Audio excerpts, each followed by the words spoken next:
soalan yang saya tanya is kehebatan kunyit hitam and the real science.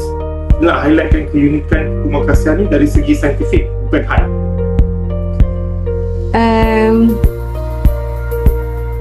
Setahu saya lah, kalau kita kata kunyit hitam yang kita refer sebagai kali haldi di India, dia memang sebab itulah orang India punya dewa kepada herba. Sebab kebanyakannya orang yang makan yang mempunyai masalah kesihatan, alhamdulillah, di India. Tapi bila kita bawa tumbuhan kunyit hitam tu ke Malaysia, tu yang kita kena test dia sama ada apa yang disebut kebaikan di India oleh orang India tu adalah adakah benar kan. Tu kita bawa ke sini, sebab tu yang kita test. Tapi kalau kita tengokkan daripada segi yang dah dibuat secara scientific evidence di India, dia memang banyak.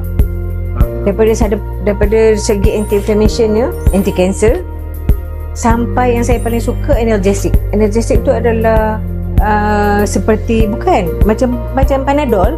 Kita makan kerana kita demam seluruh badan, kita sakit badan. Analgesic tu sebenarnya adalah anti radang yang mengurangkan kesakitan. So bila kita tengok kepada scientific evidence yang dibuat di India, memang alhamdulillah atas tikus lah, ni in vivo lah kita cakap. Dia tak, di India pun dia tak pernah buat untuk manusia, tak pernah sampai klinikal pun.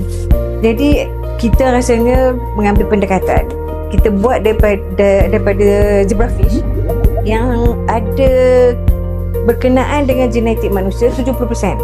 Kemudian insyaAllah kita akan urat langkah ke tikus yang translation dia kepada manusia adalah 80%. Dan kalau ada rezeki, kita bagi pada manusia lah.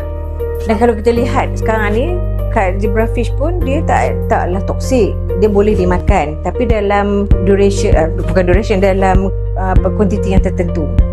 So saya rasakan apa yang dah diklaim di India tu sebenarnya insya-Allah cuma kita berbeza sahaja, berbeza daripada segi geografi, dah dibawa ke sini kan.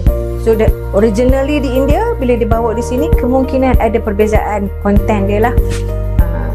Tapi insya-Allah kehebatan dia tu masih lagi mungkin ada yang kita boleh lihat lah.